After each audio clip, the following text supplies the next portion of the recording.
Entonces, el lenguaje de las máquinas de Turing es un lenguaje que jerárquicamente está por encima de los que hemos visto antes.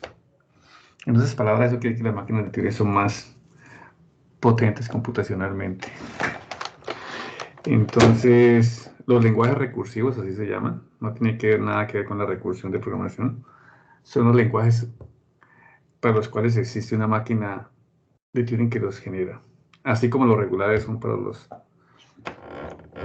los Final State Automata, los Context Free son para los gramática libre de contexto o los Push Down Automata. Los lenguajes de las máquinas de Turing se llaman recursivos. Pues vimos cómo funcionaba. Tenía una tape. Esa tape se podía mover a la izquierda o a la derecha y podía no solamente leer, sino que reescribir el símbolo que estaba leyendo. ¿Ya? Entonces, ahora lo que vamos a definir es formalmente cómo funciona una máquina de Turing. Formalmente, ya la vimos intuitivamente, que era simplemente movíamos esto izquierda a derecha, cambiando posiblemente de estado. Entonces ahí, como siempre, lo fundamental es la función de transición, esta función de aquí. Entonces, básicamente esta función de transición me va a dar, dado un estado, por ejemplo, puede ser estado inicial o cualquier estado de aquí, y el símbolo que estoy leyendo, a dónde voy y qué es lo que hago. Entonces, esta función va a recibir como parámetros un estado, por ejemplo, con minúscula, y el símbolo que estoy leyendo actualmente, por ejemplo, en este caso, la A. Y me va a devolver el siguiente estado, por ejemplo, puede ser P, con cómo o con qué reescribo el símbolo que estoy leyendo, es decir, la A, puede ser una B, es decir, que esta A se va a convertir en una B. Y me va a decir si me muevo a la izquierda o a la derecha. En este caso podría ser R. Es decir, que esta cabeza lectora se movería aquí. Y si es a la izquierda, pues sería acá. ¿Ya? Eso es todo lo que hace esta función. ¿Alguna pregunta allí? ¿Queda clara esa parte? Les voy a pedir que sean bastante participativos en esta parte, porque esta parte es generalmente más compleja. O sea que si les da por no seguir desde el comienzo, se van a perder en cosas más complicadas y ahí sí va a ser un total desastre porque es un tema más abstracto que los demás. Entonces, hasta allí entienden. Miguel Felipe Soto. Profe, qué pena, es que tuve que pararme un momentico, entonces no sé qué estabas explicando. La naturaleza de esta función delta, que es la función de transición, la que me dice cómo cambio, cómo evoluciona en la máquina. Miguel, Miguel Felipe Soto, ¿estás o no estás? Sí, ¿Entiendes hasta el momento esa intuición? sí, sí. Bueno, listo. Entonces, ahora tenemos que definirlo, ¿cierto? Entonces, bueno, básicamente si delta de PA es igual a QBD, como ya lo vimos, quiere decir que pasamos del estado P al estado Q, reescribimos el símbolo que está en la cinta, está con una B, y la cabeza se mueve en la dirección D. Es decir, que puede ser a la izquierda o puede ser a la derecha. Entonces, luego nos toca que definir, como ya lo hemos hecho antes, las configuraciones. ¿Qué es una configuración? Una configuración es como una foto instantánea de la máquina. ¿Dónde está la máquina en esos momentos? Entonces, ¿qué se puede observar de una máquina si le tomo una foto? pueden observar la posición donde está la cabeza, P, es un número. La cinta, que es esta set, y hacia dónde me estoy moviendo. ¿Listo? Entonces miremos eso. Entonces, ¿dónde está una máquina? Por aquí.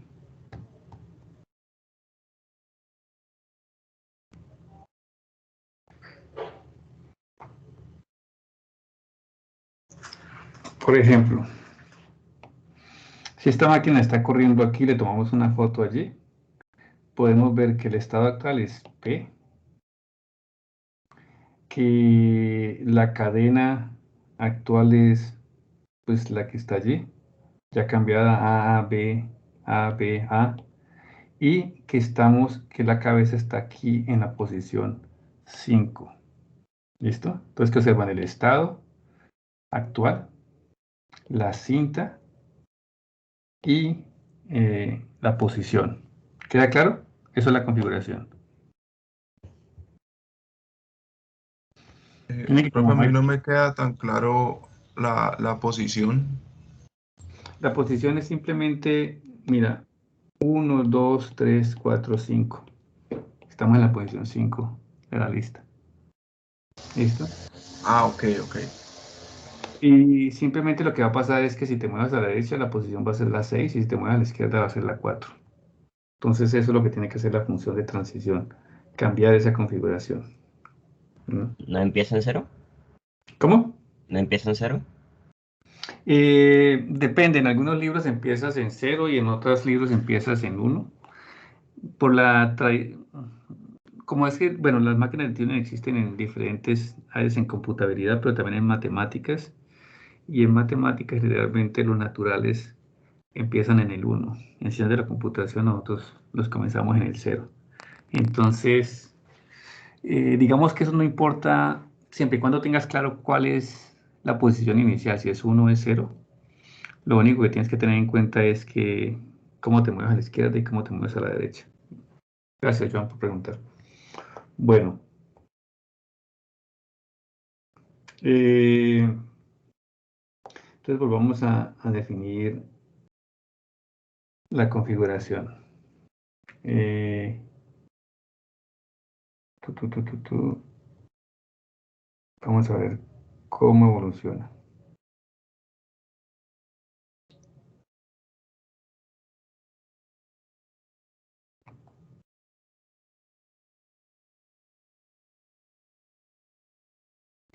Bueno, listo. Entonces, la configuración inicial. Entonces, una máquina, ¿cómo comienza? Una máquina comienza con una cadena inicial, ¿cierto? Entonces, la configuración inicial que tiene, pues, la cadena inicial, digamos que sea X. Esa es la entrada a la máquina. Es una entrada que ustedes tienen que decidir si la aceptan o no. Entonces, finalmente ustedes lo que tienen es en esta parte de aquí, esta X, le adicionan un marcador izquierdo que les dice dónde comienza la cinta. Y inicialmente están en la posición 0. ¿Listo? En este caso. Bueno, y el estado inicial es el estado inicial de la máquina. Toda máquina tiene un estado inicial, ese. Entonces aquí comienza, y esa es lo que llamamos la configuración inicial.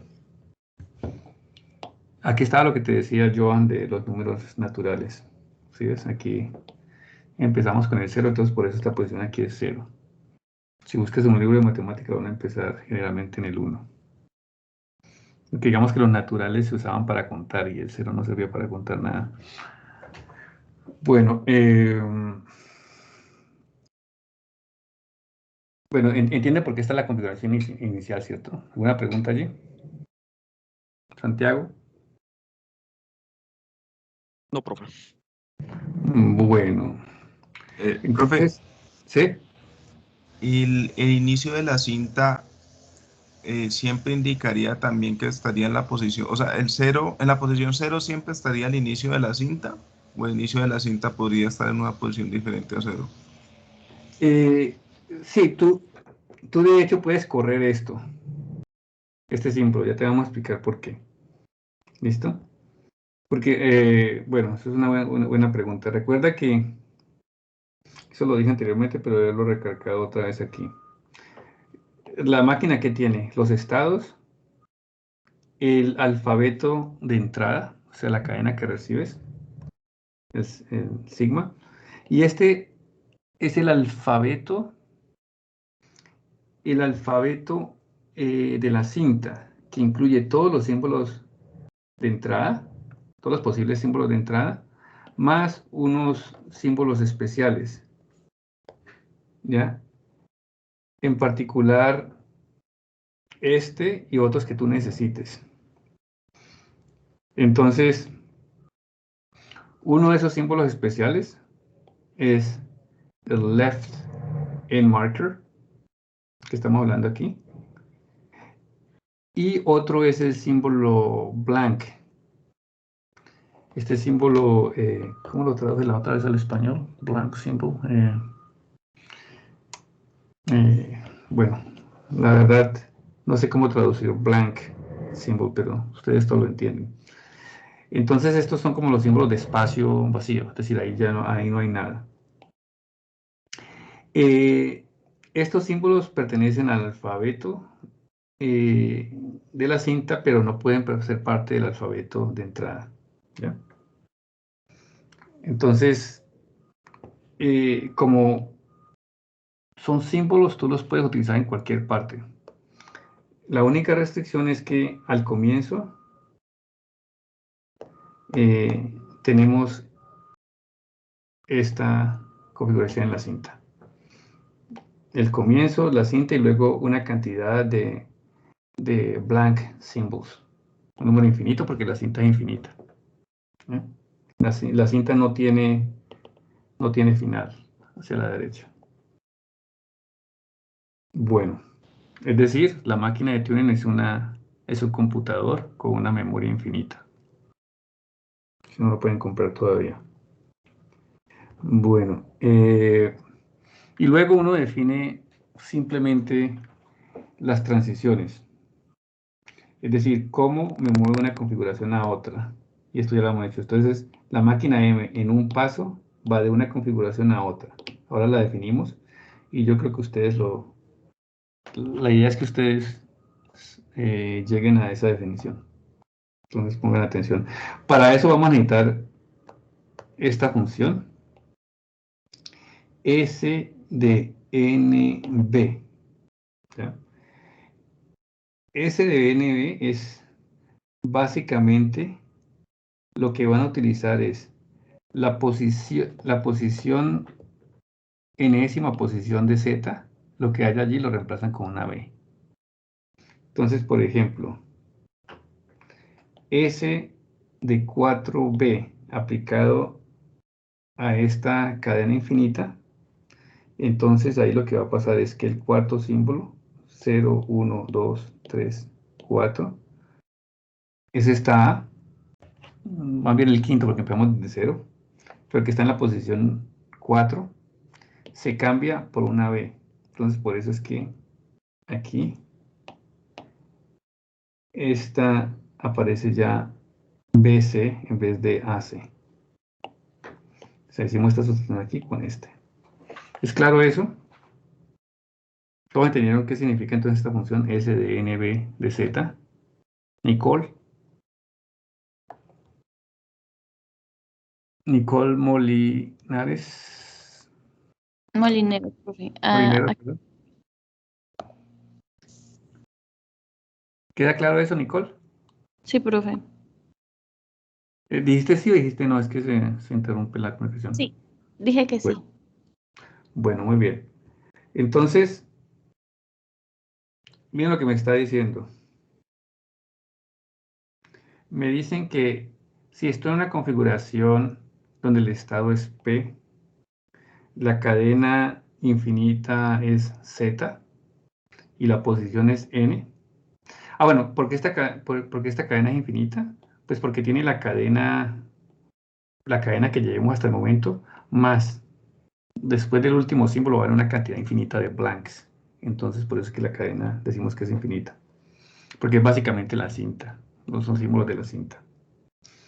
Bueno, entonces aquí me dice que sería Q. Sustituimos en esa cadena en la posición N, sustituimos lo que hay allí por B y nos movemos a la posición N-1. Si delta de P Zn es igual a QBL. Zn, esta otra notación aquí que no la he definido, es simplemente el símbolo que hay en la posición N de Z. ¿Ya? Entonces, por ejemplo, si esta es mi Z, el símbolo que hay en la posición 4 es esta A.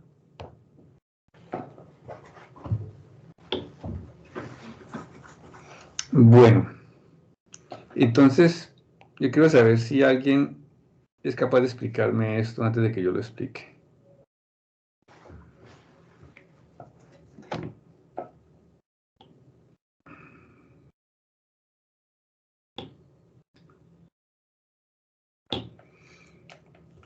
¿Alguien la entiende?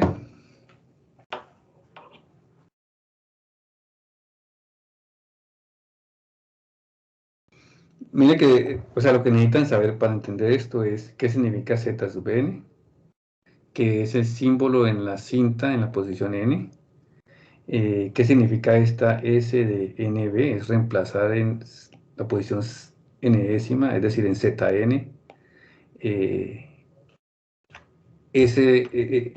El símbolo que hay en esa posición, la n-décima posición, con B. Y saber qué es delta, eso ya lo explicamos. La función de transición es esta, delta en el estado P, y estamos leyendo el n-décimo símbolo, es decir, Zn. ¿Por qué? Porque la posición actual de la máquina es n. O sea, la configuración me está diciendo que estamos en la n-décima posición, en algún momento, en un estado P.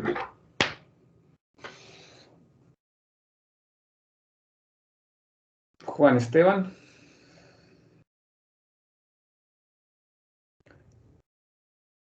Juan Esteban Amaya se encuentra. Sí, señor. ¿Nos podrías explicar esa relación allí, esta función que estamos viendo?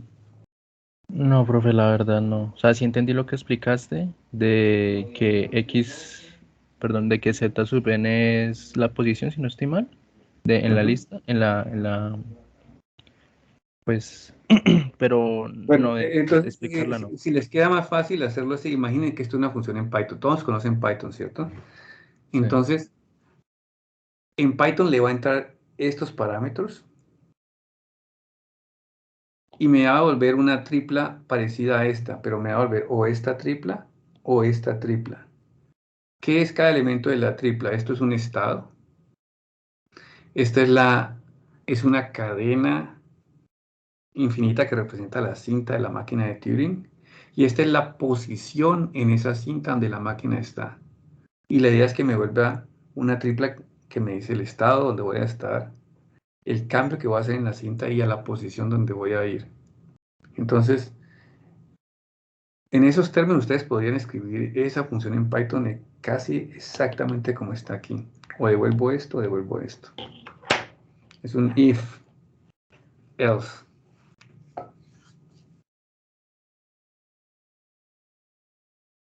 Juan.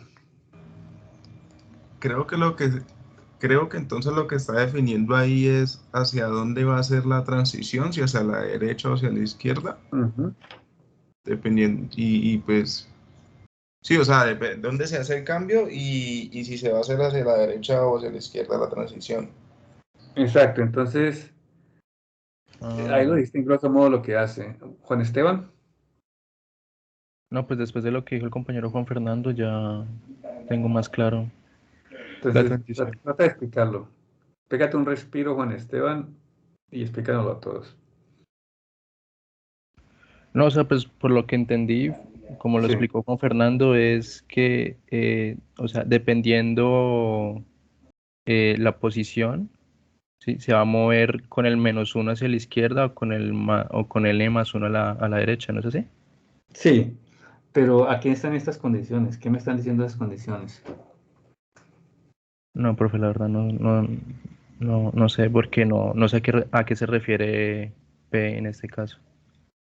O sea, en la condicional.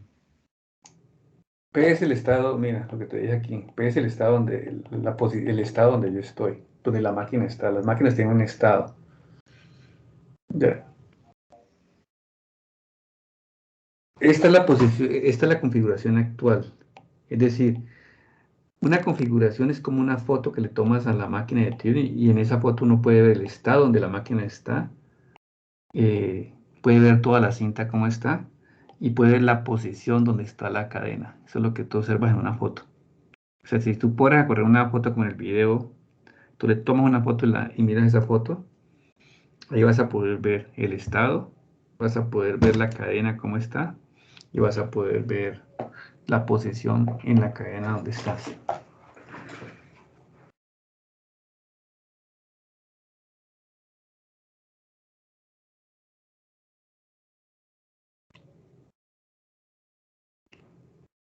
Santiago, Sí, profe. ¿lo puedes explicar? No, profe, todavía no.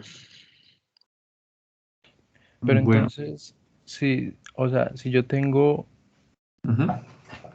espérate un momento.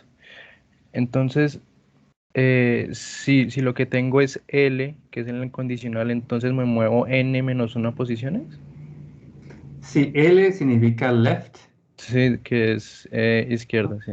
Ujú. Exactamente, mira, este delta es la función de transición. Es básicamente, imagínate, esta es como la instrucción que tendrías que hacer allí. Él te dice a dónde moverte. Aquí en delta, básicamente tú codificas como tu programa. Tu programa te dice, si estoy leyendo este símbolo, lo debo reescribir por este símbolo, debo pasar a este estado y debo moverme a la izquierda o a la derecha, dependiendo de lo que tu programa diga. Pues ya te estás acercando más. Bueno, Este es lo que dice tu programa. Entonces, básicamente, si mi programa dice que debo hacer esto, entonces la siguiente configuración va a ser esto. Si mi programa dice que debo hacer esto, entonces mi siguiente programa es... Imagínatelo como un compilador o un interpretador de Python. Él lee el programa, la instrucción, y según la instrucción del programa, entonces él él evoluciona, él cambia las variables de cierta manera. Esto es más o menos lo que está pasando aquí.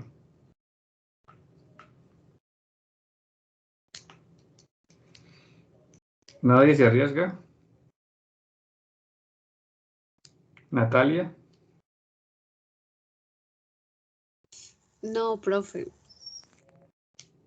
Una pregunta.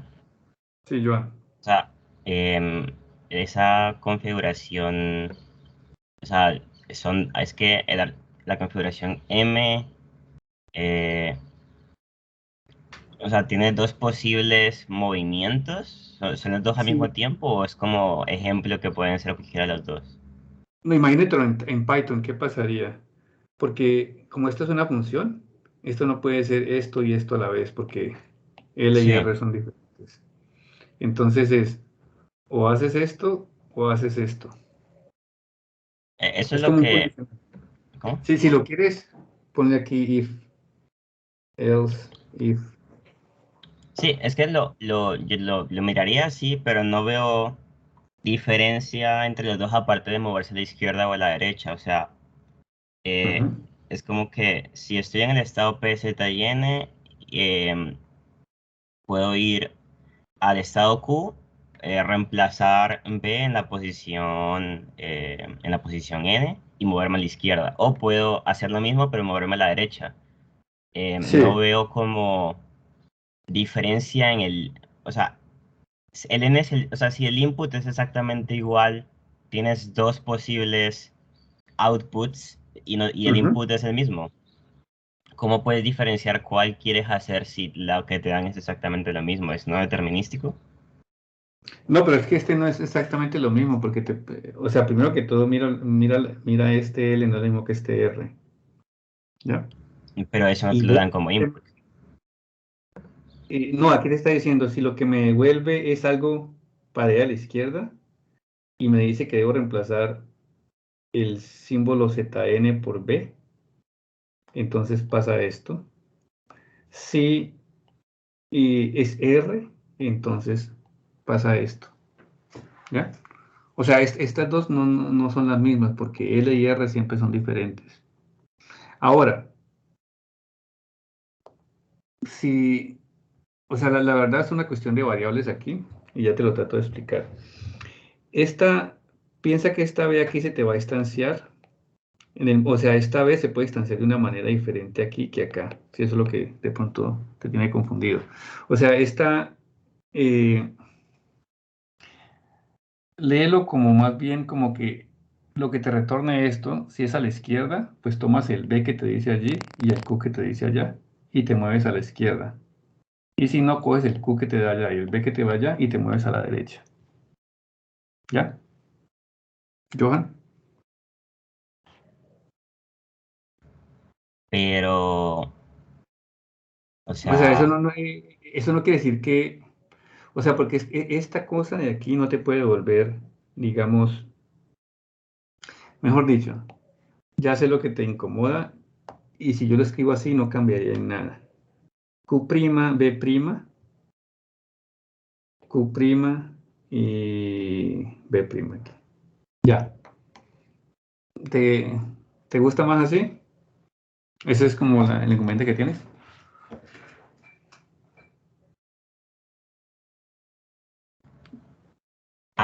bueno, no era, no, eso no me incomodaba, pero ahora que lo muestras así creo que lo entiendo mejor. Bueno, entonces ahorita sí explícalo, Joan. Pues si estoy en estado P, tengo una cadena Z, estoy en una posición N de esa cadena Ujú. Z, recibo una configuración M. Eso sí, está Evoluciona. programado, ¿cómo se llama la Ujú. función Delta de delta? transición. Ujú. Sí, en la Función de función delta transición. de transición, pues yo le doy mi estado P y la posición ZN. Si eso me puede llevar o a un estado Q, donde reemplazo en ZNB y luego me muevo a la izquierda. Si eso es Ujú. igual a eso, entonces, pues voy a ir al estado Q, voy a usar la función S donde reemplazo en la posición n de z, pongo una b, me muevo a n-1. Por el contrario, si la función delta de transición me lleva a un estado Q', donde pongo una B o B', y me da una R de moverme a la derecha, entonces lo que voy a hacer es que voy al estado Q', donde uso la función S, reemplazo en la posición n de z la B, y me muevo a la posición n+1. Ujú. Perfecto. ¿Alguna pregunta? Juan Esteban, ¿quedó claro? Sí, profe, quedó más claro. Bueno, entonces básicamente piensen que este es como el programa. De hecho, cuando uno quiere programar estas cosas, pues uno define este delta como una matriz que me dice para cada estado, para cada símbolo, a dónde me muevo. O sea que es una matriz de el número de estados por el número de símbolos de entrada que pueda tener. Aquí está, por ejemplo. Miren, entonces el programa de una máquina de Turing más o menos se puede ver de esta manera. Aquí me dice, este es delta y me dice por cada estado, por ejemplo, esta máquina, la máquina de esta máquina, ¿cuál es? La máquina de AN, BN, CN, que ya ustedes mismos lo hicieron. Intuitivamente aquí está todo el programa. Entonces, ¿qué dice? Todos los estados aquí, hay 11 estados, el inicial más 10 otros estados. Y aquí son todos los posibles símbolos que ustedes se pueden encontrar. Se pueden encontrar esto. Esto no es que sea la cadena de entrada, estos son todos los símbolos que ustedes tienen. O sea, sigma son A, B o C.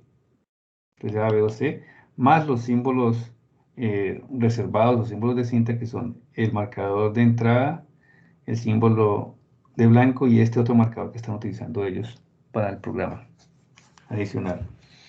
Entonces, ¿qué me dice aquí?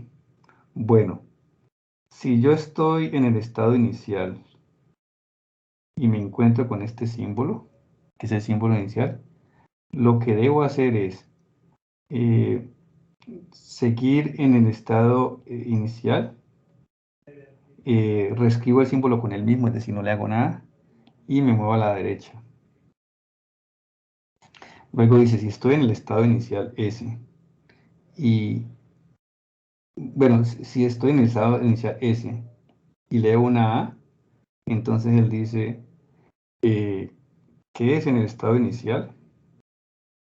No cambie la A o cámbiala por ella misma si quieren y sígase moviendo a la derecha. Y así sucesivamente. Entonces aquí están las instrucciones por cada ¿Puedes hacer posible. zoom, profe? No se ve muy bien. Ajá. Gracias. Bueno, entonces pues vamos a explicar esto. Aquí me está diciendo, esto es delta de P y el símbolo que estén leyendo. Llamémoslo un símbolo, pues A, pero puede ser A, B, C, cualquiera de estos. Entonces esto puede ser como, toda función se puede más, toda función finita me puede representar como una matriz, ¿cierto? Entonces esta es la matriz. Aquí me dice, si estoy en el estado inicial, en estado S, por ejemplo, en estado S, y estoy leyendo el símbolo A, ese sería delta de SA. Estamos considerando el caso delta de SA aquí. Entonces, ¿qué hay que hacer? Aquí me dice, pues esto es lo que debe pasar. Debo seguir en el mismo estado S. Debo cambiar la letra A por ella misma, es decir, no hacerle nada, no reescribirla. Y debo moverme hacia la derecha, o sea que ya avanzo en la cinta. ¿Ya? Y obviamente como este programa que ustedes me mencionan en la otra clase, la cinta se mueve a la izquierda y se mueve a la derecha en ciertas condiciones. Entonces aquí a veces van a encontrar que a veces se mueve a la izquierda, pero en situaciones como esta se mueve a la derecha. ¿Ya? Van a encontrar otras situaciones donde el símbolo que están leyendo se cambia, o lo tachan, o le pone alguna cosa allí. Por ejemplo, en este caso, mire, supongamos que estamos en el estado Q1 y me encuentro con una A. Entonces él dice, muévase a un nuevo estado que es un estado R. Coja y reemplace la A con este símbolo. Eso que dice como bórrela o táchela. Si quieren, ustedes usaron este. Entonces aquí ellos utilizaron este para tachar. Y esto es quédese allí mismo. ¿Ya? Bueno, y así sucesivamente. Entonces, toda función se puede representar con una matriz. Eso es lo que les importa a ustedes. Ahora, muy bien. Cuando vamos a hacer problemas y solucionar ejercicios, yo no les voy a pedir el engorroso, pues engorroso trabajo de darme toda la función de transición. Con que ustedes me expliquen intuitiva, pero una forma precisa lo que la función hace, eso es suficiente. Esto es para que entiendan cómo funciona una máquina y, de hecho, si ustedes alguna vez ven una clase en compiladores o interpretadores de cómo funcionan los lenguajes de programación, básicamente funcionan de esta manera. Hay un intérprete que está mirando qué dice la instrucción del programa y eso hace que un apuntador se mueva a la siguiente instrucción. Ese apuntador es como este N que está aquí. Bueno, entonces ya entendieron esta función de transición, cómo voy de una configuración a otra configuración. Y ya sabemos entonces, decimos que alfa, una configuración alfa, en 0 pasas va a alfa mismo, es decir, no se mueve. Y una configuración alfa va en n más 1 pasos a una configuración beta, si vamos de alfa a gamma en n pasos y en un paso vamos de gamma a beta. Y alfa va en 0 más pasos a beta si alfa va en n pasos para algún n mayor o igual que 0 a beta. Entonces, ¿cuándo una máquina M acepta la cadena X? Sí y solamente sí. Si empezando en el estado inicial S, esta es la configuración inicial, recuerdan, estoy en la posición 0, tengo la cadena de entrada X, con el marcador izquierdo y luego puros blancos después. Si en 0 o más pasos evoluciono a un estado T, que ese es el estado de aceptación, T es el estado de aceptación o terminación,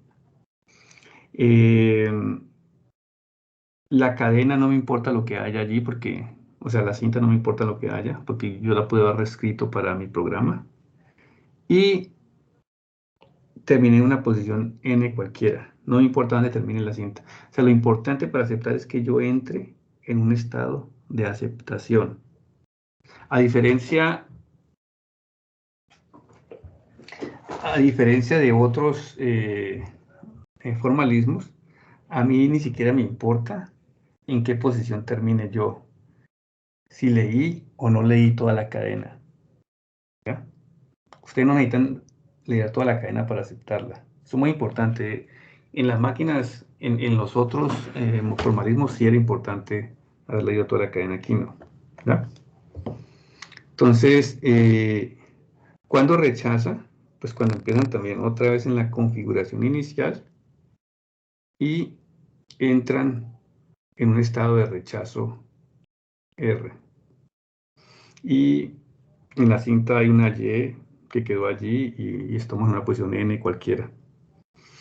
¿Alguna pregunta acerca de cuándo acepta y cuándo rechaza una máquina M, una cadena X? ¿Es claro eso? ¿Sí o no? Jeremías.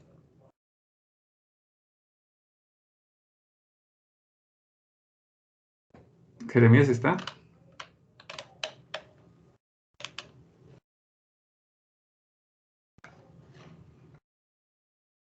Bueno, listo. Entonces, aquí vienen conceptos donde no deben perderse, ¿listo? Uno es, bueno, ya decimos que la máquina acepta o rechaza. Para entrar o rechazar, yo necesito entrar a un estado T o un estado R.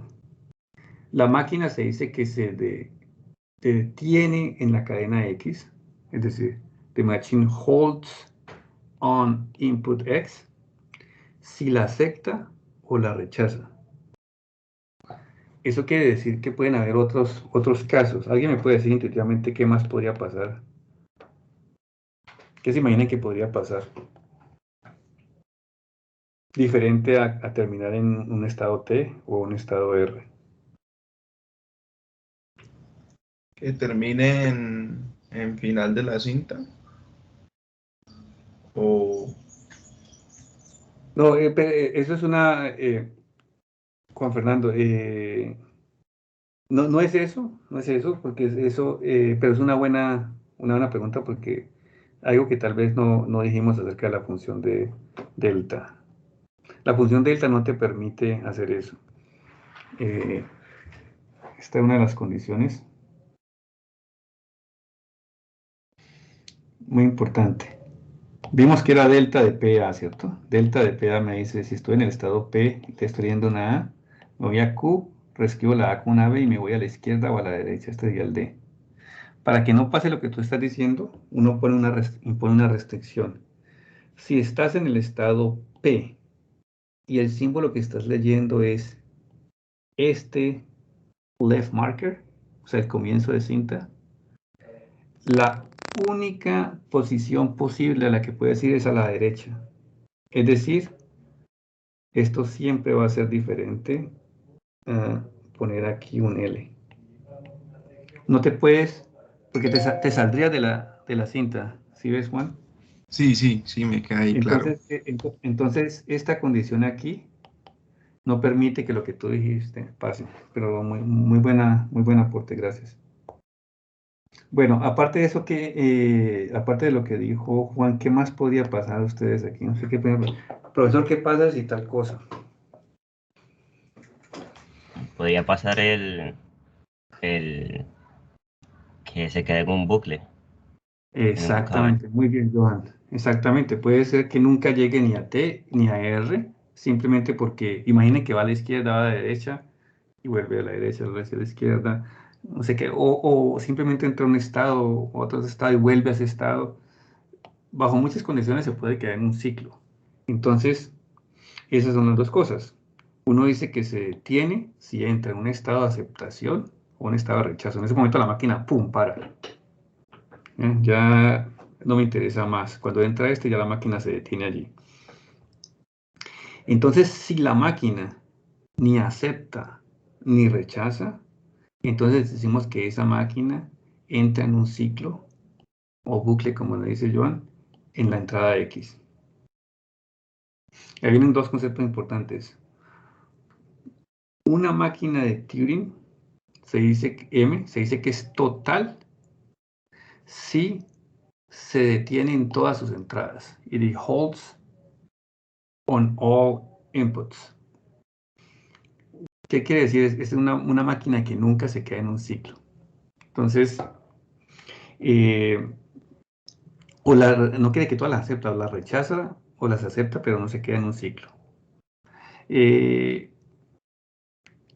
¿Por qué le llaman total? Tal vez tiene que, imaginen que es una función total. Una función total está definida para todas las entradas, ¿cierto? A diferencia de una función que es parcial y no es total. Una función parcial está definida para algunos elementos de la entrada, para otros no. Entonces lo mismo, una máquina de Turing es total, quiere decir que para cada cadena yo sé si la acepta o la rechaza. En las máquinas que no son totales, entonces puede pasar que algunas las acepta, otras las rechaza y otras no, ni las acepta ni las rechaza. ¿Ya? Entonces, allí vienen los dos términos. El conjunto de LDM es como siempre el lenguaje de la máquina, es decir, todas las cadenas que son aceptadas por M. La que hicieron ustedes hace el lunes anterior fue AN, BN, CN y ANBN. Ese sería el lenguaje de esas máquinas. Esas son las máquinas que aceptan porque entrarían en un estado de aceptación en algún momento para cada entrada de la forma A a la N, B a la N, C a la N. Entonces, el conjunto es llamado recursivamente numerable. Un conjunto de cadenas es recursivamente numerable, así como decíamos regular antes, ahora decimos recursivamente numerable, si es el lenguaje de alguna máquina de Turing M. Entonces, antes nosotros decíamos un conjunto de cadenas es regular if it is el lenguaje de M for some finite state automata M. Ahora no estamos diciendo regular, ahora estamos diciendo recursivamente numerable y ya no es un autómata, sino una máquina de Turing. Es lo mismo, ¿cierto? Entonces, recursivamente numerable, así se llama. Y este que es el, digamos, más importante es la noción de recursivo. Ya no es recursivamente numerable, sino recursivo. Es recursivo si es el lenguaje de una máquina de Turing, pero esa máquina de Turing es total. ¿Por qué ese concepto es importante? Porque por la tesis de Turing dice que todo programa que ustedes puedan escribir en cualquier lenguaje se puede representar como una máquina de Turing. ¿Ya? Entonces, todos los programas que están escritos en Python existe una máquina de Turing que hace exactamente lo mismo que ese programa. ¿Eso qué quiere decir? Que ustedes, y esto les va a servir en adelante, cuando no puedan pensar en una máquina de Turing, piensen que es un programa cualquiera. Porque por la tesis de Turing son equivalentes. Entonces, ¿qué un algoritmo, una máquina de Turing total corresponde a un algoritmo que siempre termina? Es decir, que para toda entrada el algoritmo pues da una salida. Esa salida puede ser 0 o 1, por ejemplo, aceptar o rechazar. Esas son las máquinas totales. Las máquinas de Turing parciales corresponden a esos algoritmos que en algunas entradas terminan, pero en otras se quedan en un bucle. ¿Queda claro eso? Entonces, generalmente a uno le interesa más esto en programación. ¿Por qué? Porque uno quiere que su algoritmo funcione para todas las posibles entradas, ¿cierto? Entonces uno siempre quiere escribir sus algoritmos de cierta manera que siempre terminen. ¿Está claro eso o no? Sí, profe. Entonces, recursivo significa que termina siempre para toda la entrada. Y en términos algorítmicos de programa en Python son esos programas que ustedes escribieron bien que siempre terminaban. Ahora, ¿por qué esto es importante? Porque uno quiere mostrar que la solución a un problema es por un algoritmo que siempre termina. Lo que vamos a ver es que eso no es posible, siempre. Van a haber algunos problemas que no es imposible crear un algoritmo que termine para todas sus entradas. ¿Ya? ¿Cómo es que se le llamaba al otro, profe? Recursivo, ¿cómo? Recursivamente numerable. Ok. Recursivamente numerable es este. Ya más adelante cuando llegue les voy a explicar por qué se llama recursivamente numerable. ¿Ya? Entonces, ¿qué vimos hasta ahora? Ya saben cómo se definen las transiciones de una máquina de Turing formalmente. Ustedes ya las entendían intuitivamente, espero que hayan entendido en la otra clase cómo funcionaban. Algunos consejos. Recuerden, cuando uno muchas veces para entender un nuevo tema, es bueno si uno lo puede relacionar a un tema que ustedes ya conozcan bien. ¿Qué tema conocen ustedes bien? Pues Python. Entonces, las máquinas de Turing no son otra cosa que programas en Python, y los programas en Python no son otra cosa que máquinas de Turing. ¿Ya? Ahorita vamos a ver cómo se pueden codificar ciertas cosas. Ustedes dicen, no, pero es que Python tiene variables, y tiene contadores, y tiene ciclos y recursión. Todo eso no importa, todo eso se puede codificar en una máquina de Turing. No importa que yo aquí no tenga variables, no importa que yo no tenga reales, todo eso se puede codificar. ¿Ya? Y si alguna vez están pensando, bueno, pero prefiero un algoritmo específico, ¿cómo hago? O sea, con las restricciones de máquina de Turing, entonces piensen que es un programa en Python que la entrada es un vector o un arreglo, que es una cadena, digamos, arbitraria, de tamaño arbitrario, y que lo único que pueden hacer es moverse a la izquierda, moverse a la derecha y reescribir en ese vector. Ya, eso es todo.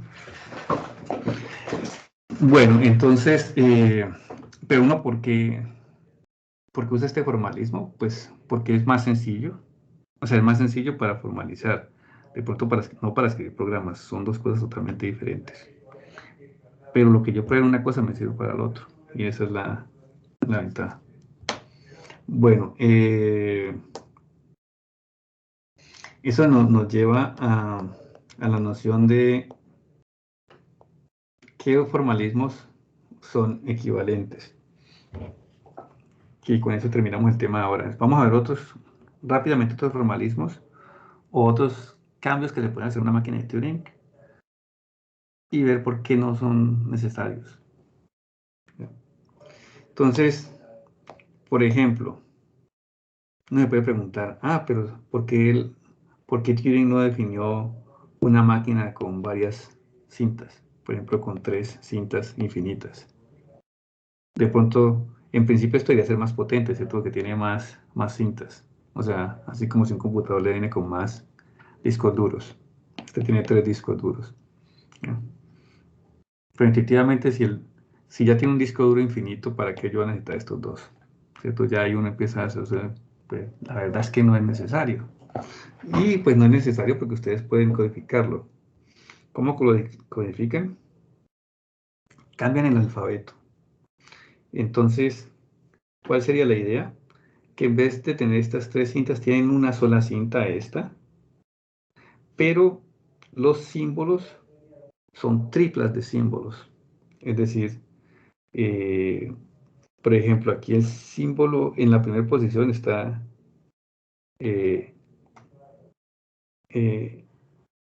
o sea, estas tres posiciones iniciales de aquí se codifican como este símbolo de aquí. Un solo símbolo, una tripla. Este símbolo de aquí con este símbolo de aquí con este se codifica como esta tripla ABS. ¿Ya? Y ustedes van a decir, pues, bueno, está bien, ustedes pueden codificar esos símbolos como triplas, pero es que aquí esta máquina tiene una cabeza leyendo este, tiene otra cabeza leyendo este y otra cabeza leyendo ese. ¿Cómo diablos voy a hacer eso? Pues muy sencillo, utilizan los símbolos mismos para marcar dónde estarían en esta cinta. Entonces, lo que hace este es, donde está la cinta se marca de una manera especial. Es como una tripla con uno de los símbolos marcados. Esta es otra tripla con otro de los símbolos marcados. Y esta otra tripla tiene el símbolo marcado. O sea, a grosso modo lo que ustedes hacen es lo que les dije anteriormente, como tienen una cinta infinita y símbolos, y este número de cintas de aquí es finita, entonces pues simplemente la pueden codificar como triplas. Si fuesen 4 cintas, pues como cuadruplas y así sucesivamente. Bueno, la otra posibilidad es porque la cinta es infinita hacia la derecha, pero no hacia la izquierda. O sea, ¿por qué no tener una cinta que va infinito hacia acá e infinito hacia allá? Pues eso no es un problema, porque la posición si ustedes están en la posición de inicial aquí, digamos, entonces lo que pueden hacer es como imaginar que ustedes doblan esta cinta, una cinta infinita. Imaginen una cinta infinita hacia la izquierda y hacia la derecha, pero que ustedes tienen un punto inicial. ¿Cómo la convierten en una sola cinta infinita? ¿Me entienden la pregunta? Que sea infinita solamente hacia un lado, pero no hacia el otro. ¿Me entiende la pregunta? No. ¿Santiago? No, profe, la verdad no la entiendo. Pero espérate un momentico para que contestes. Tú tienes una cinta infinita, tú coges un metro y ese metro resultó ser infinito para el lado izquierdo y para el lado derecho. ¿Ya? Y tú lo quieres convertir en un metro infinito, pero que tenga un comienzo, así no tenga un final. Pero tú coges el metro en alguna posición, digamos que lo coges aquí. ¿Cómo lo conviertes en uno que sea infinito hacia un lado solamente? ¿Se te ocurre algo? No, profe, la verdad no se me ocurre nada. Bueno, ¿a alguien se le ocurre?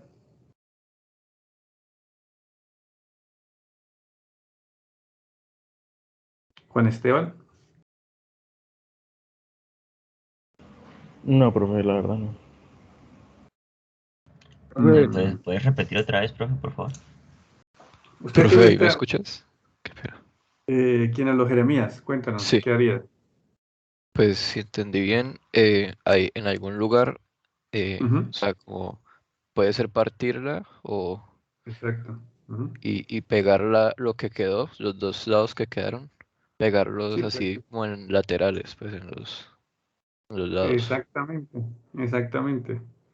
Cogen, la doblan aquí y les queda una cinta, pues, o sea, el comienzo de la cinta sería exactamente donde la cortaron o la doblaron, y luego la convierten en 2 cintas, y ustedes ya saben que, pues, estas son 2 cintas, pero en sí es una sola cinta, porque ya vimos que cualquier número de cintas finito se puede convertir en una sola. Entonces, por esa razón, no es necesario tener unas cintas que vayan a ambos lados. ¿Ya? Bueno, ahora aquí se pone más interesante. Mucho más interesante. Bueno, nosotros vimos, recuerdan los push down automata, ellos tenían un stack, ¿cierto? Y una sola stack, una sola pila. Y con esa pila podíamos usar una pequeña memoria adicional que me permitía reconocer lenguajes como A a la N, B a la N. Es decir, con esa pila podíamos hacer más cosas que podíamos hacer con los Final State Automata, que esos son los que tienen la memoria más limitada. O sea, una pila me ayudaba. Pero vemos que una sola pila no es suficiente porque uno no puede utilizar el push down automata para reconocer A a la N, B a la N, C a la N. Cuando ustedes intentaban hacer algoritmos no sabían qué hacer para seguir contando las Cs. ¿Ya? ¿Recuerdan eso? Y eso quiere decir que las pilas le da memoria adicional, pero no la suficiente. Entonces, una pregunta es, eso inmediatamente le dicen que con una pila ustedes no pueden simular lo que pueden hacer con una cinta. Porque la máquina de Turing facilito puede hacer A a la N, B a la N, C a la N. Pero ahora, supongamos por un momento que mis símbolos son, bueno, no, de hecho no necesito hacer esa suposición por ahora.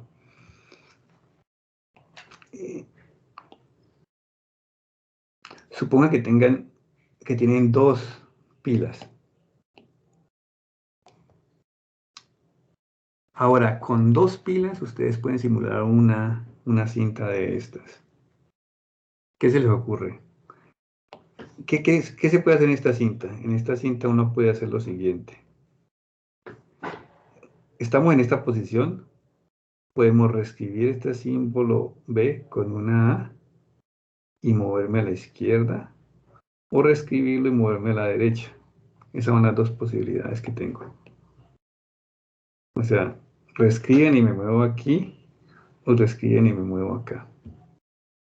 ¿Qué se le ocurre si tuviesen dos pilas en vez de uno? ¿Qué podían hacer?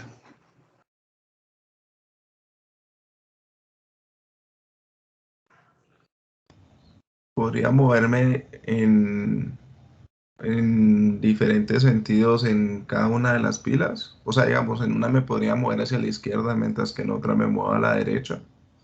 O así mismo Sí, hacerlos como simultáneos. sí. Eso lo puedes hacer, pero como, mejor dicho, supón que haces aquí, que te mueves de aquí a aquí. O sea que la siguiente, a la izquierda. La siguiente posición va a ser aquí, ¿cierto? Entonces, ¿qué harías en las pilas para simular ese movimiento? Reescribiste la B con una A y te moviste hacia allá, hacia la izquierda. Bueno, les voy a dar una pista. Entonces, suponga que ustedes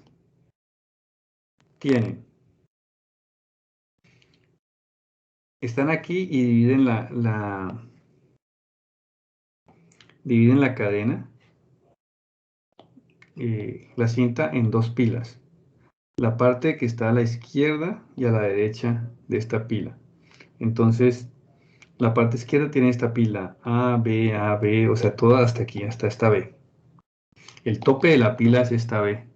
Me parece que está escrita así horizontal, pero imagínense la que está vertical. Y la otra pila es esta parte de aquí. O sea, incluye esta B, estas 4 Bs, 1, 2, 3, 4, estas 3 A, la B y lo que sigue. Hasta aquí y hasta aquí. Entonces, si se mueven a la izquierda, mejor dicho, imagínense qué podrían hacer para que siempre la pila 1 tenga todo lo que está a la izquierda donde está la cabeza y la pila 2 tenga siempre lo que está a la derecha. ¿Cómo podrían hacer eso? sea, ¿cómo simularían cuando este se mueva aquí? ¿Qué tendrían que hacer?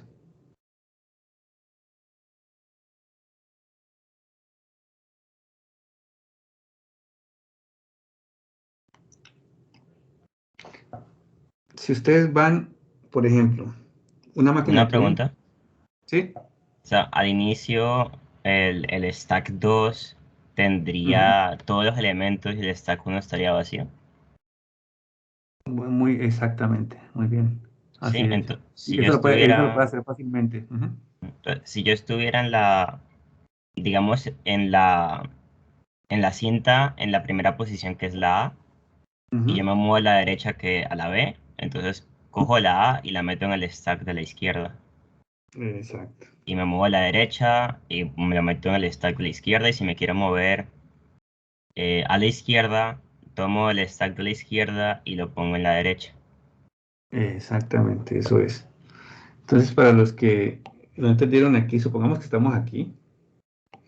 Entonces, en este momento estamos aquí. O sea que toda la parte amarilla está en el stack 1, y toda la parte verde está en el stack 2. ¿Listo? Entonces vamos a hacerlo con colores para que tal vez quede más claro. Amarillo, esto es amarillo, y lo otro es verde. Ya. La B en la que Entonces, estamos no está en la derecha. buena pregunta. Creo que aquí tenemos 3 veces. Esta está acá, perdón. Tienes razón. Esta está aquí, ¿cierto? Ahí, sí, hay 4 veces. Creo que querías decir, ¿cierto, Johan? Sí, Bueno, eso. entonces, supongamos que esta máquina, por un momento supongo que esta máquina, ahorita hacemos la parte de reescribir, que es sencillo, pero digamos que esta máquina simplemente se mueve aquí. Entonces ustedes lo que tienen que hacer es básicamente, este verde se vuelve aquí así. Entonces tendrían que hacer un pop de este de aquí y pasarlo acá. O sea, hacen un pop de aquí, y ese elemento que le hacen pop le hacen un push en la otra. ¿Ya? Y para el lado derecho, pues al contrario. Hacen el pop de aquí y hacen un push allá. Entonces, moverse a la izquierda y moverse a la derecha se pueden hacer con push y pops en estas dos listas. La otra parte de cambiar el símbolo, pues es muy fácil. Simplemente hacen pop del símbolo que están, y aquí no hacen el push del mismo símbolo, no, sino del nuevo símbolo que están escribiendo. Eso es todo. De esa manera, ustedes, si tienen 2 pilas, tienen el poder expresivo de una máquina de Turing. Y es un resultado que ustedes no sabían antes. Ustedes ya saben que la única que si tienen la única estructura de datos que usted tiene es una sola pila, pues están fregados. Pero si tienen ya 2 pilas, ya con 2 pilas pueden hacer cualquier cosa posible, al menos en términos de computabilidad, porque ya pueden jugar con las 2 pilas. No necesitan, uno podría preguntarse, bueno, con una pila no puedo hacer, de pronto con 2 pilas tampoco, entonces ¿cuántas pilas necesito? No, solamente necesitan 2 pilas.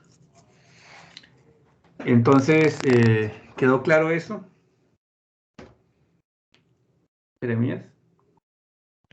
Profe, la pila 2 sería infinita, o sea, pues suponiendo que No, no, no, las... no, no, no, no, o es solo porque lo que se ha recorrido. sí, exactamente. Muy buena pregunta. Esta cinta infinita, pero esta pila no, porque la entrada, como dijo yo en el comienzo, al comienzo, la entrada toda está en la stack 2. O sea, la cadena de entrada se pondría en la stack 2, y como te va moviendo aquí, entonces la vas poniendo en la stack de acá, la amarilla. Bueno, ahora viene un tema más interesante, cada vez más interesante. Ya viene, nosotros ahora no hablamos de contadores, ¿cierto? Entonces, unas máquinas que son más más parecidas a las máquinas a Python y se llaman Counter Automata. Counter Automata, simplemente máquinas que no, ellas no tienen cintas, ellas no tienen todas estas vainas de pilas ni nada de eso, ellas tienen contadores. Y esos contadores tienen un número, bueno, y un K-Counter Automaton es un autómata que tiene K contadores, un número K de contadores. Entonces, ¿qué operaciones se le puede hacer a ese contador? A ese contador solamente, esos contadores son solamente números naturales y solamente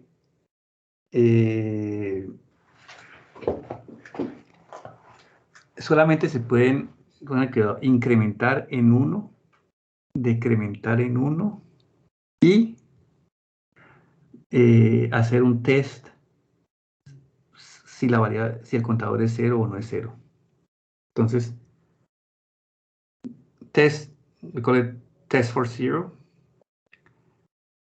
incrementar y decrementar. Esas son todas las operaciones que necesitan. No hay multiplicación, ustedes no pueden multiplicar un contador, o sea, ustedes no pueden decir esto. Esto no lo pueden hacer. Ustedes todo lo que pueden hacer. ¿Ustedes conocen C++? Bueno, en Python yo creo que uno también puede escribir esto, ¿cierto? No, en Ustedes Python pueden... no hay No, eso. es más igual. Más igual. Bueno, entonces ustedes pueden hacer solamente decrementar, incrementar, incrementar, decrementar y chequear si la variable es 0 o no es 0. Eso es todo. Curiosamente, con todo lo que ustedes pueden esperar, eso es ustedes no necesitan nada más que eso. Ustedes no necesitan ni multiplicaciones, ni tangentes, ni cotangentes, nada de eso es necesario. Eso lo van a aprender ahora.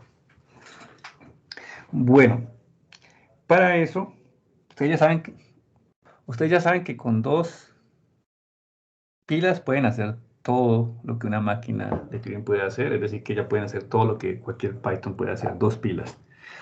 ¿Eso qué quiere decir? Que si yo logro con contadores codificar o simular esas pilas, entonces ya muestro que esos contadores también son suficientes. Entonces, generalmente los únicos símbolos que yo necesito son ceros y unos, y por eso es que ustedes ven en la matriz que todo es binario, ¿cierto? Son ceros y unos. Siempre, todo lo que no tengo es ceros y unos. Entonces, imagínense que ustedes tienen un contador. Imagínense que esta pila de aquí. Entonces, vamos a simular pilas con contadores. Entonces, supongamos que en vez de ceros y unos, nosotros tenemos un valor aquí, 1, 0, 0, 0, 1, 0, 0, 0, 1. ¿Listo? Entonces, ese corresponde a un contador que está representando este número en binario. Entonces, la representación en binario de este contador puede ser este número. ¿Listo? De hecho, para que lo sepan, exactamente así en las computadoras digitales así se representan los números. Es un número en binario aquí. ¿Listo? Ahora imagínense como esta es su pila. Y ustedes a esta pila le van a hacer un push. O sea, ustedes tienen que, para simular la pila, ustedes tienen que simular cualquier posible push, cualquier posible pop. Por ahora supongo que ustedes van a hacer un push de un 0.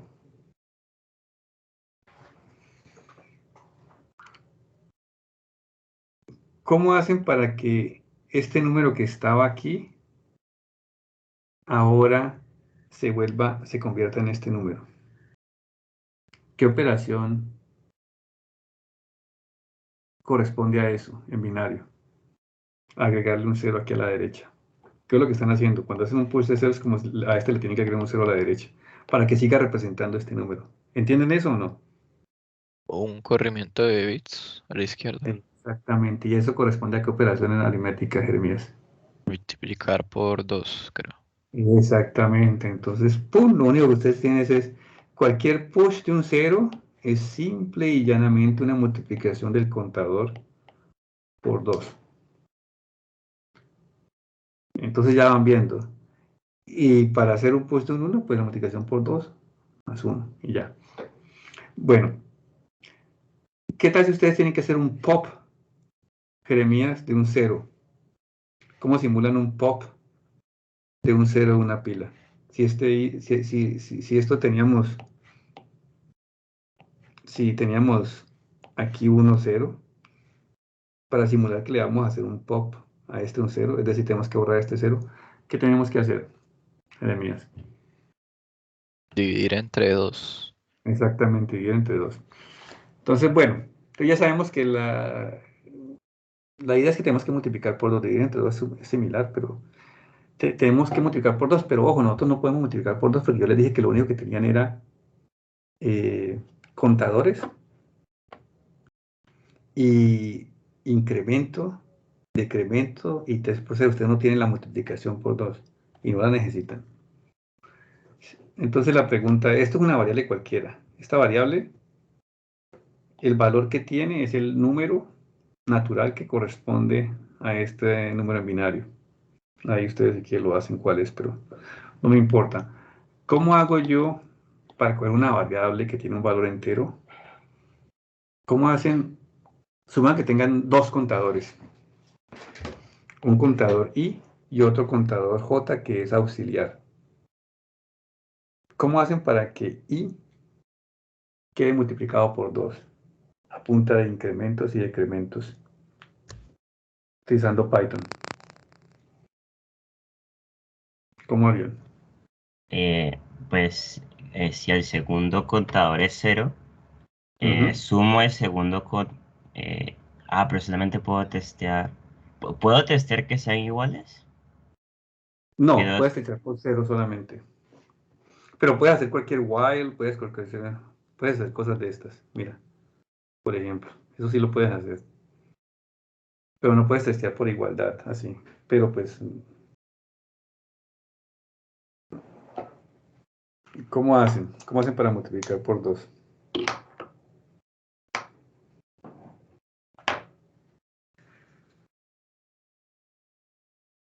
Ustedes pueden decrementar también I, ¿no? Pueden decrementar I, pueden incrementar J.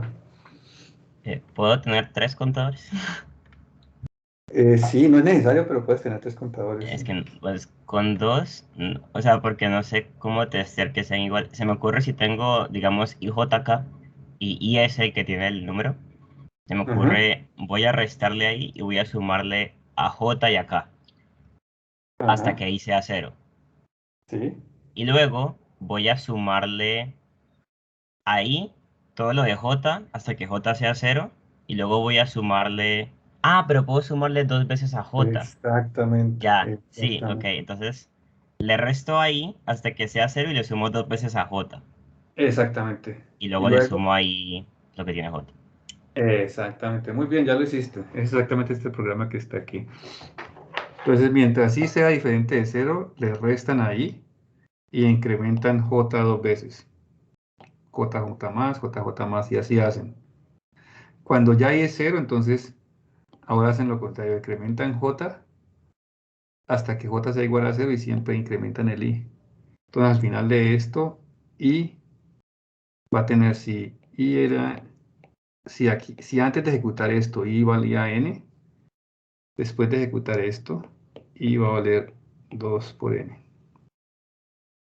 ¿Quedó claro eso o no? Jeremías, Santiago. Sí, profe. Entonces, ¿qué descubrieron ustedes, muchachos? Que ya pueden con dos contadores. Johan ya nos demostró con dos contadores cómo simular toda una pila. ¿Eso qué significa? Que con cuántos contadores pueden simular una máquina de Turing. ¿Alguien me puede decir? Con 3. Mm, Uno para el stack 1, otro para el stack 2 y un tercero para auxiliar. Para hacer la operación de push o algo así. Eh, sí y no, porque es que como lo tienes que hacer al mismo tiempo, entonces de pronto necesitas 4 contadores en principio. Ah, vale, ok. Bueno, entonces 4 contadores. Entonces con 4 contadores, ustedes saben que todo lo que necesitaría un lenguaje de programación son 4 contadores. Parece increíble, pero así podrían, hasta las estructuras más extrañas que puedan imaginar se podrían codificar de esa manera y no hay problema. 4 contadores. Pero se puede hacer mejor. Y lo interesante es que utilizando matemáticas uno puede mejorar este resultado. Uno puede mostrar que lo puede hacer con 3 contadores. Y eso ya lo vamos a ver cómo. Lo que no vamos a ver es que es imposible hacerlo con 2 contadores. O sea que 3 contadores es lo mínimo que ustedes necesitan. Y la idea es muy sencilla. Es la teoría de números primos. La teoría de números primos me dice que cada número se puede representar únicamente con sus factores primos. ¿Ya? Eso es todo. Entonces, nosotros tenemos 4 contadores, ¿cierto? Perdón. Contador 1, contador 2, contador 3, contador 4. Los voy a llamar I, J, K, L. Esos son mis 4 contadores. Con esos 4 contadores yo puedo simular cualquier cosa. Ahora, yo voy a utilizar 2 contadores solamente. Perdón, ¿sí? Para simular esto. ¿Listo? Entonces, ¿cómo lo vamos a hacer? Entonces, vamos a hacer que este contador, pero lo vamos a hacer con 2 contadores. Lo que le dije anteriormente era con un contador que era imposible. Entonces, vamos a hacer que contador 1 se le va a asignar el valor de 2 a la I, por 3 a la J, por 5 a la K, por 7 a la L. Es decir,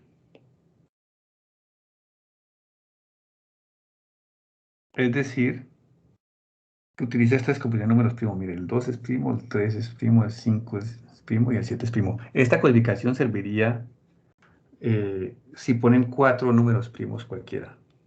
¿Listo? Pero tienen que ser todos primos. Y eso lo van a descubrir ustedes mismos. Van a ver por qué. Entonces, la idea es que este contador 1 en todo momento va a tener el valor que corresponde a esta multiplicación. ¿Ya? Entonces, ¿qué pasa? ¿Qué tal que en el programa original y se incremente? Si se incrementa, ustedes tienen que el nuevo Q1 tendría que evolucionar a 2 a la I más 1 por 3 por J, por 5 por K, por 7 a la L. Si I se decrementa, tendría que ser 2 a la I menos 1, 3 a la J.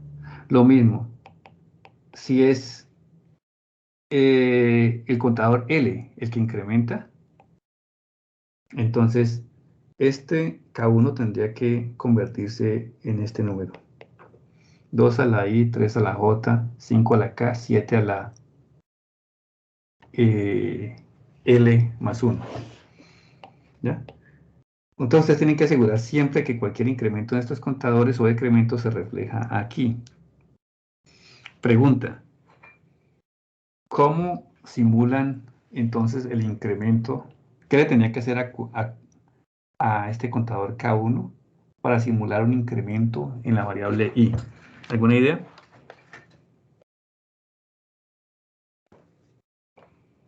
Ustedes tienen otro contador allí, pero ¿qué operación correspondería a incrementar?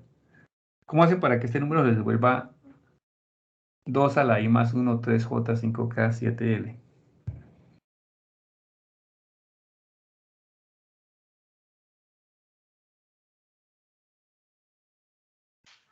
Multiplicarlo por, pues en ese caso sería 2, ¿no?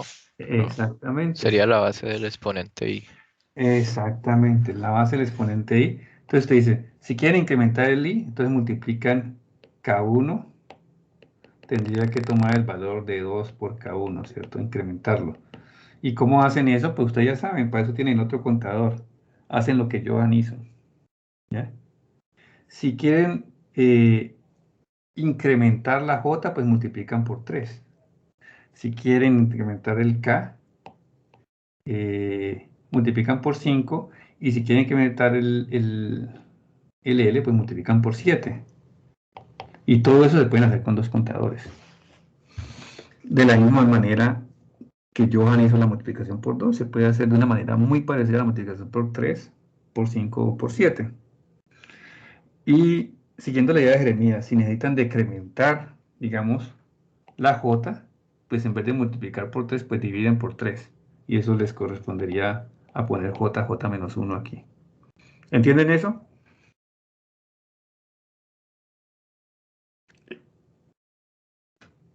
Juan.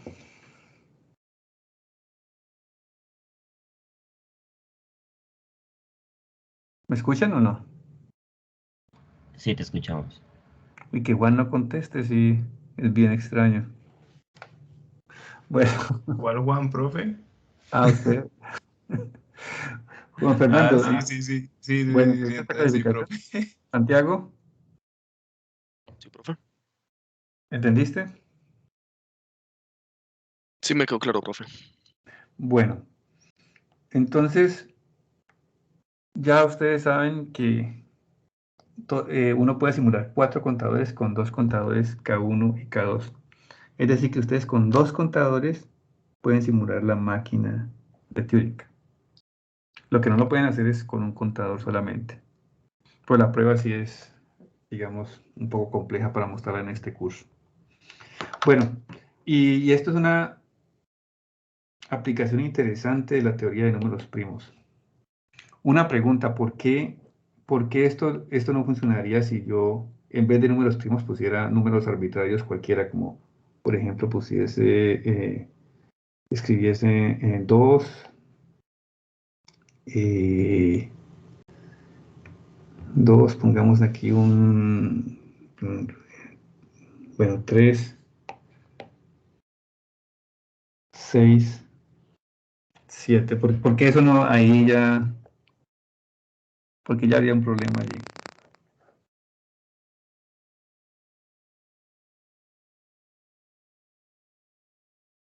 O si lo quieren ver, tal vez más fácil con este.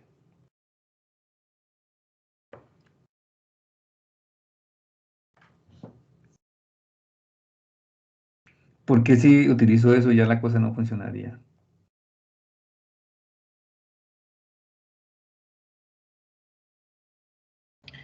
Profe, hay algo que no entiendo, o sea, K1 es un número y es igual a multiplicar 2 a la i Sí, por 4 a la i sí, por 6 a la i. exactamente. O sea, en todo momento tú tienes que garantizar que este K1 es igual a 2 a la I, 3 a la J, 5 a la K, 7 a la L. ¿Qué quiere decir? Que si tu programa original, que tiene 4 contadores, se incrementa hasta ahí, entonces tú tienes que cambiar este K1 de tal manera que esta I te quede incrementada aquí, es decir, que se convierta en esto. ¿Entiendes, Joan? Sí, sí.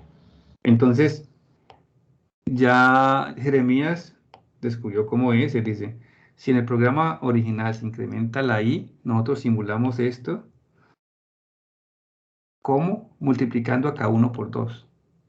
Al multiplicar K1 por 2, se te incrementa este exponente aquí, que es al multiplicar la base de i por 2, entonces se te incrementa este i. ¿Sí ves? Sí. Y solamente ese i. Entonces la pregunta que yo les tengo para ustedes, bueno, aquí lo hice con números primos, ¿por qué no simplemente por qué tienen que ser primos? ¿Por qué no utilizo 2, 4, 5, 7? O sea, el 4 que no es primo. ¿Cuál sería el problema con ese?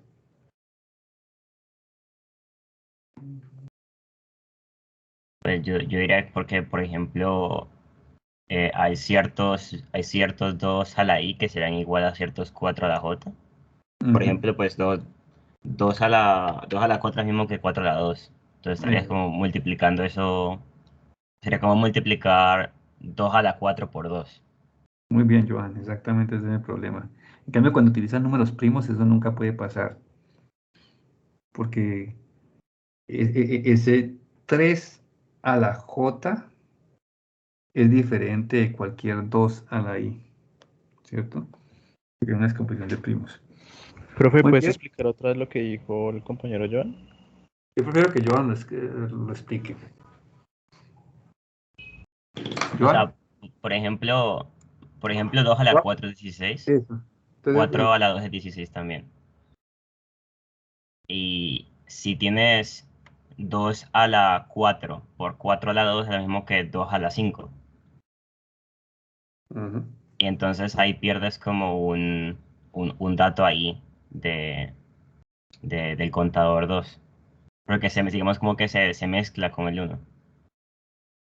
Ah, vale. Listo. Exacto, sí, porque la representación no sería única. ¿Ya? O sea, tú no sabrías a cuál corresponde este. En este sí, porque nunca uno de estos te va a dar igual a uno de estos. Para ningún valor de I, para ningún valor de J. Bueno, por eso necesitan los números primos. Bueno, muchachos, ahí ya dejemos que, les repito, que debieron haber aprendido la definición formal de una máquina de Turing. Más importante de todo eso es que es un lenguaje recursivo, que es el lenguaje de una máquina de Turing total, es decir, una máquina que nunca se queda en un loop, una máquina que para toda entrada o la acepta o la rechaza. Las máquinas que pueden quedarse en loops son máquinas de Turing, pero sus lenguajes se llaman en general lenguajes recursivamente numerables. Ahora, obviamente todo lenguaje recursivo es un lenguaje recursivamente numerable, pero no al contrario. ¿Ya? ¿Por qué? Porque los recursivos son los recursivos innumerables son los lenguajes de una máquina de Turing cualquiera. Cualquiera significa que puede ser total o puede ser parcial. En cambio, los recursivamente numerables, los recursivos, la máquina, el conjunto de máquinas que pueden generar lenguajes recursivos es un subconjunto de todas las máquinas de Turing. ¿Cuáles? Las que son totales. Entonces, por eso digo que todo lenguaje recursivo es recursivamente numerable, pero no al contrario. Y para la programación, para la computación, es de particular interés esta noción de máquina total porque corresponde a los programas que siempre terminan. ¿Ya? Entonces, en la próxima clase vamos a ver algunos resultados de imposibilidad, es decir, cosas que no se pueden solucionar con máquinas de Turing totales. Un problema en particular que no se puede solucionar es el problema de la parada. El problema de la parada es, ustedes tienen una máquina de Turing, escriben una máquina de Turing que recibe como entrada otra máquina de Turing y me dice, y la acepta si esa máquina de entrada termina y la rechaza si no termina la máquina de entrada. Usted dice, pero ¿cómo así es que las entradas a las máquinas de Turing no son máquinas de Turing, son cadenas? No importa. Como son cadenas, es un alfabeto, cualquier máquina de Turing se puede codificar como una cadena. ¿Por qué? Porque al final de cuentas todo, pues lo que ustedes conocen en computación se puede codificar como una cadena de ceros y unos. Entonces, ahora si no entienden eso, entonces piénsenlo más bien en Python. Eso ya lo habíamos visto antes. Escriban ustedes un programa en Python que recibe como entrada el código de otro programa Python y este programa me devuelve 1 si el código de Python que tienen como entrada termina y me devuelve 0 si ese código de entrada no termina.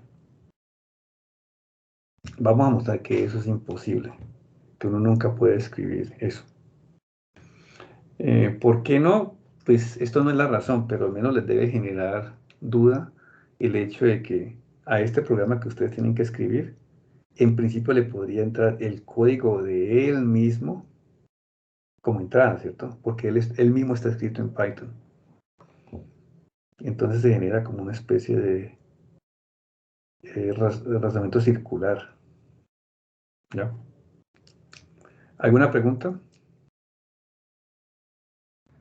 Sobre eso que acabas de decir, o sea, eso implicaría que él mismo tiene que analizar si El él mismo, mismo puede el mismo. recibir cualquier algoritmo y acaba. Exactamente. Él tiene que decidir si él mismo acaba para cualquier posible algoritmo de entrada. Y entonces ahí puedes crear una, ¿cómo te digo? Como un razonamiento de, como en loop. Eso quiere decir que él mismo tiene que recibir el código de él mismo y decidir si él mismo termina para todo algoritmo de entrada. Lo cual significa que él mismo tiene que recibir el código de él mismo, que decide si él mismo recibe que si él mismo termina para todos los códigos de entrada y así sucesivamente. Entonces el programa tiene que solucionar toda esa cadena de problemas. Entonces te genera un razonamiento circular. Y la manera que lo vamos a probar es con una técnica que nosotros vimos en el curso de programación funcional, que espero que no se le haya olvidado, lo pueden leer, que es diagonalización de Cantor. ¿Se acuerdan más o menos por ahí haberlo visto conmigo? Esa era la demostración de que el infinito de los reales es más grande que el infinito de los naturales. Excelente, Johan. Me siento orgulloso de que te acuerdes de esa prueba. No sé si la recuerdas de mi curso, de pronto la has visto en otro lado, pero en mi curso la vimos. Sí me acuerdo que la vimos en funcional y también pues en estas semanas me puse a ver como videos de matemáticas y vi otras explicaciones Ah, con eso. bueno, excelente. Entonces, esa técnica la vamos a utilizar para mostrar que nadie es capaz de escribir un programa en Python que decida si otro programa en Python termina. Nadie. ¿Ya? Entonces, eso ya como que es interesante porque le, le genera a uno, pues, cierto conocimiento que no tenía antes, tal vez. Alguien le podría hacer una entrevista de trabajo. Usted puede escribir un, un código que me mejore mi interpretador, es decir, imagínense el interpretador perfecto de Python, que ustedes escriban el programa y le sacan un warning. Ojo, este programa no termina. Sería perfecto, ¿no? Este programa puede tener un ciclo infinito. Entonces, eso es imposible. Bueno, muchachos, muy interesante. Que tengan buen fin de semana. Suerte con todos. Nicolás les va a pasar el proyecto. Nicolás, ¿tú puedes mirar entonces si la plataforma está funcionando? Sí, señor. Pues parece que hay un problemita de la base de datos, pero pues yo puedo solucionar eso porque tengo acceso a todo eso. Ah, bueno, Pero listo. Pero sería para pasárselos ya este fin de semana porque, o sea, les quedaría poquito tiempo, ¿no? Sí, nos demoramos listo, más. Listo. listo, Frank.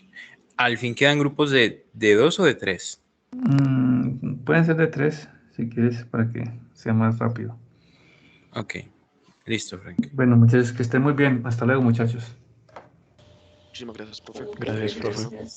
Muchas Chao, gracias, profe. profe. Hasta luego. Hasta luego.